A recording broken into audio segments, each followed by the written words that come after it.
বাংলার মুখ আমি দেখিয়াছি, তাই আমি পৃথিবীর রূপ খুঁজিতে যাই না আর।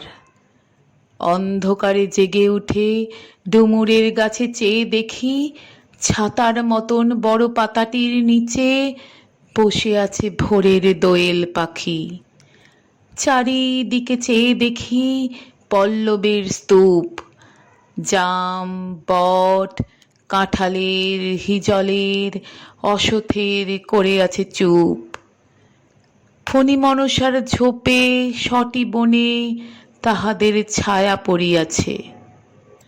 মধুকর ডিঙা থেকে না জানি সে কবে চাঁদ চম্পার কাছে এমনি হিজল, বট, তমালের নীল ছায়া বাংলার অপরূপ রূপ দেখেছিল।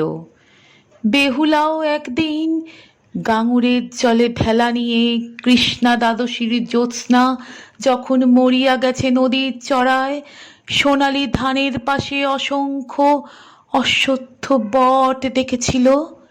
হায়, শ্যামার নরম গান শুনেছিল।